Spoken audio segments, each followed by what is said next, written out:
A graça e a paz da parte de Deus, o nosso Pai, e de Jesus Cristo, nosso Senhor, sobre a sua vida. Meu amado irmão, tudo bem com vocês?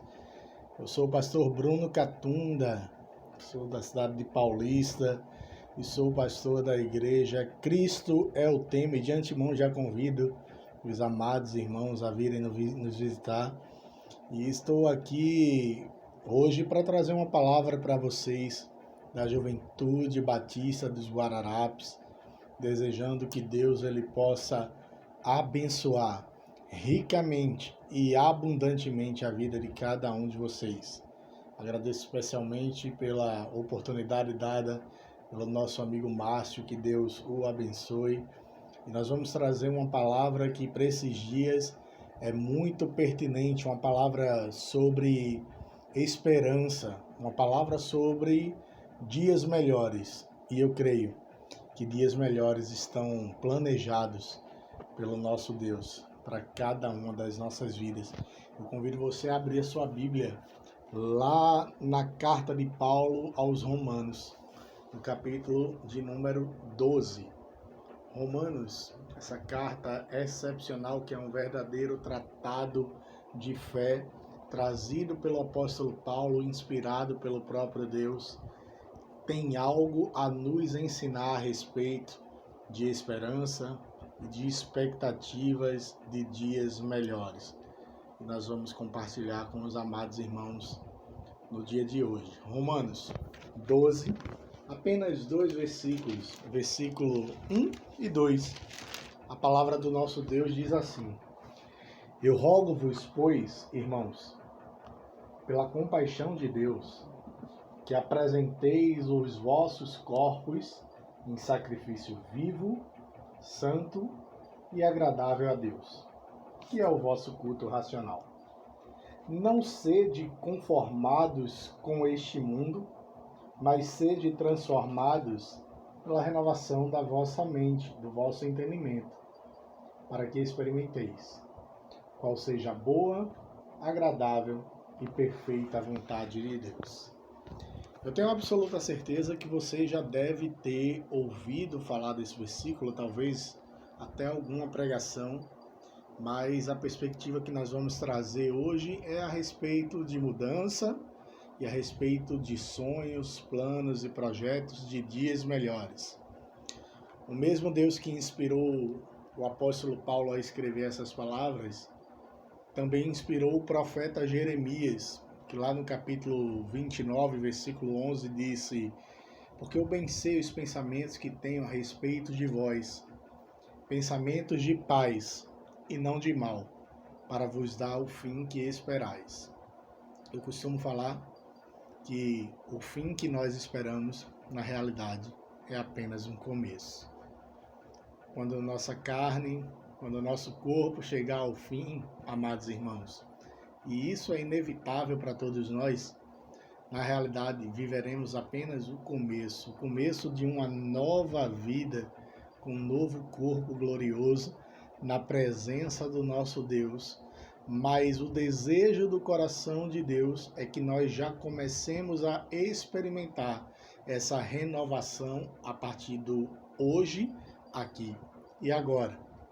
E Paulo vai falar exatamente sobre isso. Parecia que Paulo vislumbrava os dias que nós estamos vivendo, e os dias que Paulo vivia eram dias também tão conturbados quanto os nossos. Paulo preso, perseguido, num momento em que as civilizações viviam guerras ferrenhas. Nos dias atuais nós estamos vivendo esse momento de grande ansiedade, muitas pessoas indo para uma depressão, outras pessoas atentando muitas vezes contra a própria vida. Tudo isso por conta de contexto econômico, contexto de saúde pública. Os dias são do coronavírus, do Covid, e obviamente nós devemos tomar todos os nossos cuidados e parar muitas vezes de nos alimentarmos apenas das notícias ruins e apenas das coisas ruins, para nos alimentarmos da palavra do Senhor, para que o nosso espírito saia fortalecido. O próprio livro de Romanos, ou a carta aos Romanos, nos ensina lá no capítulo 7 que há uma guerra que existe entre o corpo, a carne e o espírito. A carne pende para o pecado e o espírito pende para a vida. O que é que nós estamos buscando? A vida ou a morte? A palavra que nós lemos, amados irmãos, nos afirma categoricamente que eu rogo-vos, pois, irmãos, pela compaixão de Deus, é um pedido intenso, porque rogar é um pedido, é um anseio enorme do coração do apóstolo Paulo, que nós devemos apresentar os nossos corpos em sacrifício vivo, santo e agradável a Deus, que é o nosso culto racional que nós temos feito com o nosso tempo. Mesmo no meio das dificuldades, mesmo no meio das tribulações, mesmo no meio de um turbilhão de notícias ruins, o que nós estamos fazendo com o nosso tempo para que possamos apresentar o nosso corpo, o nosso culto, a nossa vida, o nosso altar como um sacrifício vivo. E esse sacrifício aqui, Paulo, como também era judeu, ele reconhece bem a importância do sacrifício para o judeu. E ele está falando aos romanos, mas obviamente ele sabe o alcance da sua palavra.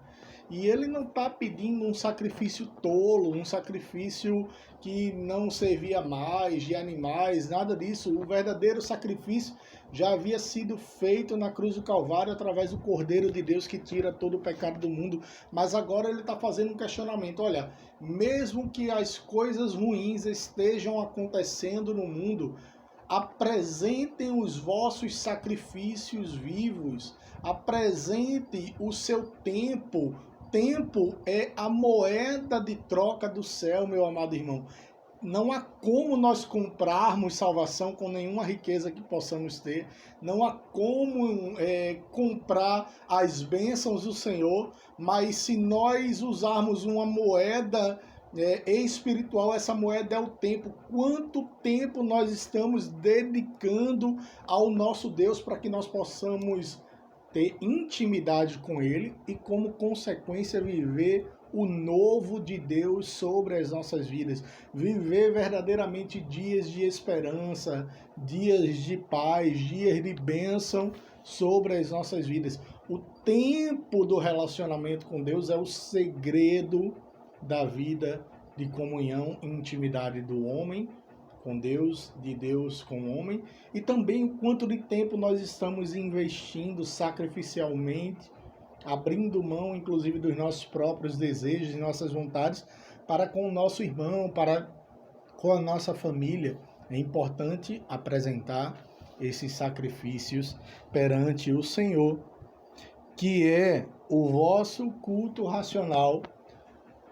Quando nós sacrificamos ao Senhor, quando nós entregamos-nos sem nenhum tipo de reservas, totalmente rendidos ao nosso Deus, isso é o nosso culto racional. Nós não estamos fazendo na loucura, nós não estamos fazendo, como os jovens dizem por aí, na doideira, fazendo de toda forma. Nós estamos fazendo conscientemente, sabendo claramente que é investindo tempo no reino de Deus que nós podemos mudar a nossa própria vida, a nossa própria história e a história de quem está ao redor de nós. Mudar a vida das pessoas que estão andando lado a lado conosco, passando por tantas e tantas dificuldades, mas querendo boas notícias, porque o evangelho é isso, de que há uma perspectiva de um reino glorioso que está por vir e será instalado sobre as nossas vidas. E a minha oração no dia de hoje é que nós possamos pedir como Jesus ensinou na oração modelo: venha o teu reino. Deus, eu anseio pelo que o teu reino, para que o teu reino ele já se instale, a começar dos nossos corações, a começar da minha vida, e esse reino eu vou viver plenamente, e a tua vontade eu vou viver plenamente, de dias melhores quando chegar no céu de glória. E o apóstolo Paulo continua dizendo: não sede conformados com este mundo. Existem muitas pessoas se conformando com o que está acontecendo no mundo. Pragas, pestes, violência, maldade, esfriamento do amor. E o chamado de Deus para as nossas vidas, amados irmãos, é que nós não nos conformemos com este mundo. Este mundo natural não tem nada a nos oferecer que possa preencher o nosso vazio existencial, que é preenchido totalmente por Cristo, esse crucificado, morto e ressurreto ao terceiro dia. Que nós possamos entender que somente os inconformados com este mundo é que vão herdar os céus de glória. Não se conforme com o pecado. Não naturalize as coisas ruins. Não ache que é normal as notícias que são péssimas. Deus tem boas notícias e perspectivas novas, sonhos novos, projetos novos, vida nova para você. Talvez você que está me ouvindo agora não seja ainda um conhecedor desse Cristo. E hoje é o momento de você não se conformar em viver na mesmice e passar a viver uma vida de plenitude e paz ao lado desse Deus. Talvez você já conheça esse Cristo, mas com o dia a dia, o passado, o cotidiano, você se acostumou com isso e hoje está estagnado, mas Deus também te chama para não viver uma vida conformada. O nosso Deus é um Deus de intimidade que quer que nós conheçamos e prossigamos em conhecê-lo, no nome glorioso de Jesus. E aí Paulo vai falar, olha, mas sede transformados pela renovação da vossa mente, pela renovação do vosso entendimento. Isso aqui é muito profundo, meu amado irmão. A maneira mais clara de não se conformar com o mundo é renovando a nossa mente. E qual é a maneira da gente renovar a nossa mente? Buscando a palavra do Senhor, buscando as coisas que vêm diretamente do trono de Deus, buscando sempre a nova notícia, o evangelho da verdade, esse evangelho que é puro e que é simples, transformador de homens e de mulheres, para que nós possamos ter uma mente totalmente saudável e voltada para as coisas do reino de Deus. Uma mente que entende sim que existem problemas e que não está alheia a esses problemas, mas que compreende muito mais que existe um Deus acima de todo problema. O homem tinha um grande problema a ser enfrentado, chamado morte. Mas deixa eu falar uma coisa para vocês. Jesus resolveu esse problema quando bradou, está consumado. E quando ao terceiro dia saiu da tumba, saiu do túmulo. O maior problema da humanidade está resolvido. Analise qual o problema que você está enfrentando. Jesus resolveu o maior problema da humanidade. O que é esse problema? Mesmo assim, ele compreende que pelas tuas fragilidades, esse problema realmente parece muito grande. Os problemas que eu enfrento são muito grandes, mas nós temos um Deus que renova as nossas mentes, para que a gente não se conforme com as coisas desse mundo, dentre eles as dificuldades e as tribulações, e a gente possa vencer. E ele diz, olha, renove a sua mente, e eu lembro do próprio apóstolo Paulo falando, olha, nós temos a mente de Cristo. O que é renovar a mente? É ter a mente de Cristo. E o que é ter a mente de Cristo? Agir como Jesus agia, falar como Jesus falava, cuidar como Jesus cuidava das pessoas, abraçar como Jesus abraçava, acolher as pessoas de forma acalorada, compartilhar o pão com as pessoas, compartilhar o milagre. Afinal, as bênçãos, o milagre e o próprio Deus é para que a gente possa compartilhar com nossos amados irmãos. O apóstolo Paulo vai encerrar essa palavra que é fenomenal, dizendo que quando a gente renova a nossa mente, e não se conforma com as coisas desse mundo, a gente vai viver coisas extraordinárias, para que experimenteis qual seja a boa, agradável e perfeita vontade de Deus. O que Deus faz é bom. Deus é bom. O que Deus faz é agradável. Ainda que na minha limitação humana esteja desagradável, mas Ele tem o controle de todas as coisas em sua mão e é agradável. O que Deus faz é perfeito, meu irmão. Deus fez você, mas o homem caiu no Éden e todo o projeto de Deus não se frustrou, mas foi atravessado pelo diabo. Mas glórias a Deus que Jesus veio até nós. O véu do templo se rasgou de alto a baixo e hoje nós podemos mais uma vez contemplar o trono da graça do nosso Jesus. A minha oração nesse dia é para que você possa viver plenamente novos dias de paz, dias de bênção. Eu não estou aqui para te enganar. Tribulações virão, dificuldades virão. No mundo teremos aflições, mas nós temos bom ânimo. E bom ânimo é a característica de uma pessoa que teve a mente totalmente renovada por Deus. Bom ânimo é a característica de alguém que não se conforma com esse mundo. Dias difíceis requer lutadores fortes. E muitas vezes eu me encontrei fraco. Mas o Senhor, Ele nos dá forças. Receba a força do Senhor aí. Que Ele te abençoe mais uma vez, ricamente e abundantemente.